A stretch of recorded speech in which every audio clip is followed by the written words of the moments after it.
What's going on, Stay Ready family? Today is August 23rd on a Saturday. I'm just giving you another update. So far, the bathrooms have been started. Majority of the trim is in, even though we still have some places that need trim. But the can lights are making this house pop. Flooring will still be one of the last things because it's raining, hurricane season, people going in and out. So we don't want to mess up the floors while the construction is still in progress. But you can see in the living room, not too many updates, but at the end we'll do the touch up for the paint just because things happen when you touch ups and to let it settle. But yeah, let's take a look at the house. Not much new here.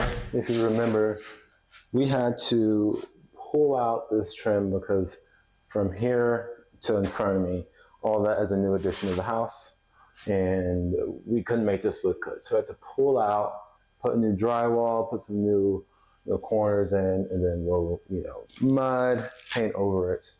And then as well as you can see where we need to, put some more trim just to make it look good.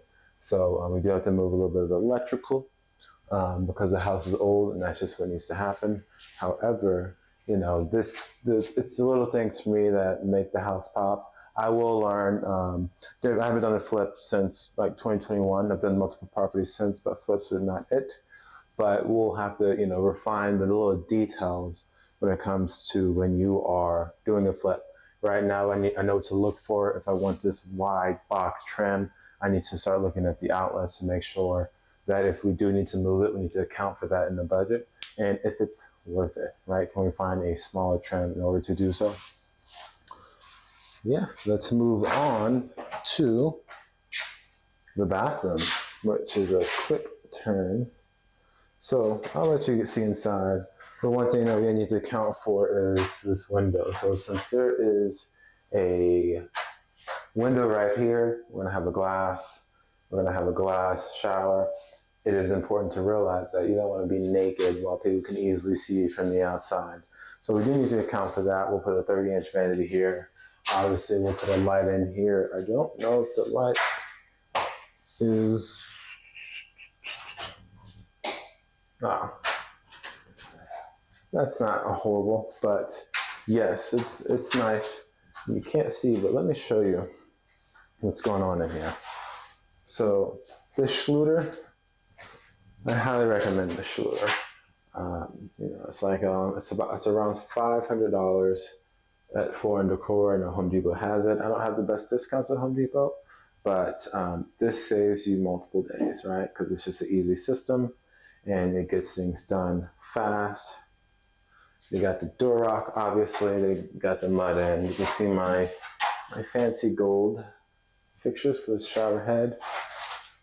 We're gonna put maybe like a little lintel closet right there. You can see the plumbing for the shower. So that is going to be the shower tile. And then we're gonna have the shower floor tile. And then I'm gonna walk you back in the living room so you can see the hexagons that we'll have in the bathroom floor. So we're moving right along. You can just see this from the outside. Just look at the other video. I'll show you a picture of what it looked like before, but it did not look good. Period, point blank. Still love my accent wall.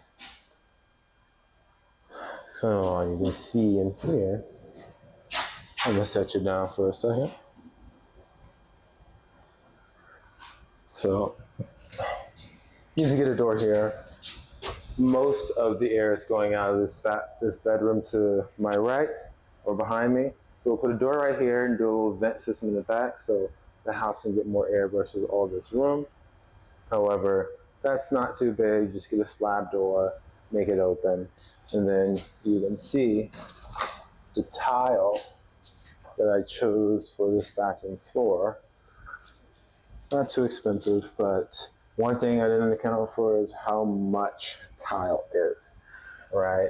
Whenever you're doing rentals, you're not really looking to get, tile because you don't need tile. You just get like a shower pan, call it a day. But you can see in this bathroom, what we are trying to do here. So I'm a big fan of the big tiles, right? The thing about them though is you can only do it one at a time because they are heavy. So you gotta let it stick, and then it'll probably just take a day, one at a time.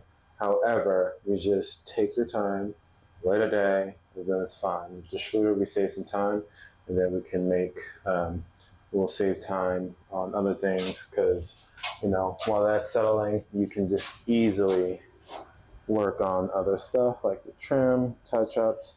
I'm gonna bring it down here a little bit and then go in the bathroom. So I wanted a double sink. The reason why I wanted a double sink is because it's a 3-bed, 2-bath, and for the for the master bath, it'd be nice to have two separate things, like two separate people on their own sides. However, if you want a double sink, I would say about a 48-inch to maybe like a 48 to between 42. You can probably get a custom cabinet somewhere from some cabinet shop. But if I did it, the 48-inch will come about here, and then if you had to close the door, there's not much room to walk, which is obviously an issue. So we're gonna stick with a 30-inch, one sink. It's double-edged sword though, because you want more, because you think that the buyer would like it. However, it just doesn't make sense because not everyone can fit through that little crevice. I can barely fit, and not everyone is my size. So, yeah. And then what I'm gonna do to help people get some more room is I'm thinking about doing some floating shelves. So maybe like 1, 2, 3, 4, potentially 5, potentially all the way to the ground. And then we'll also put this is where the water heater is this is where the water heater is gonna go. And then we have to make sure we just do everything to code. But we'll put like one shelf to put some more storage up here. So now it's a little bit more fun. We got our ceiling fans. Love our ceiling fans. Shout out